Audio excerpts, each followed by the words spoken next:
मैं हूँ प्रिया और आप सुन रहे हैं मेरी ज़िंदगी की कहानी। तो उस दिन गेम मिलते ही सारे बच्चे एक साथ फील्ड में दौड़े। कुछ बच्चे बैडमिंटन खेल रहे थे तो कुछ बच्चे फुटबॉल। लेकिन अंजू और काजल फील्ड के एक छोर पर बैठ के एक दूसरे से बातों में लग गई। एक दूसरे से बात करते करते वो एकदम ही खो गई। तभी अचानक अंजू को याद आया। वो एकदम से उठकर धीरे से बोली, अरे काजल, मैं फ़ोन लाई हूँ, किसी को बताना मत। ये सुनते ही काजल का चेहरा बदल गया। वो घबरा कर बोली, पागल हो गई है क्या? अगर किसी टीचर ने देख लिया तो बहुत डांट पड़ेगी। पर अंजू तो बिल्कुल अलग थी। वो किसी से नहीं डरती थी। उसे ये सब करने में मज़ा आता था। वो मुस्कुराकर बोली, अरे कुछ नहीं होगा, बस 2 मिनट। उसने जेब से फ़ोन निकाला और फेसबुक खोल लिया।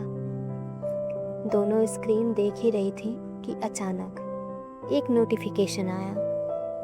एक लड़के का प्रोफाइल। हाँ, घुंघराले बाल, हल्की मुस्कान और आंखों में कुछ ऐसा जो सीधे दिल तक उतर जाए। काजल की नज़र जैसे उस तस्वीर पर थम सी गई। ना उसने कुछ कहा, ना उसने कुछ पूछा, बस देखती ही रह गई। शायद उससे खुद भी समझ नहीं आ रहा था कि एक अनजान सा चेहरा इतना अपना सा क्यों लग रहा था। तभी अंजू हंसी और बोली, अरे ये तो अपने ही शहर का है, इसके बायो में लिखा है। काजल बस मुस्कुरा दी, लेकिन उसके अंदर जैसे 1000 सवाल एक साथ जन्म ले चुके थे। उसी वक्त बेल बजी, गेम पीरियड खत्म हो चुका था। दोनों अपनी क्लास की तरफ चल पड़े। स्कूल की छुट्टी हुई। काजल अपनी साइकिल से घर के लिए निकली और अंजू अपने बस में बैठ के चली गई।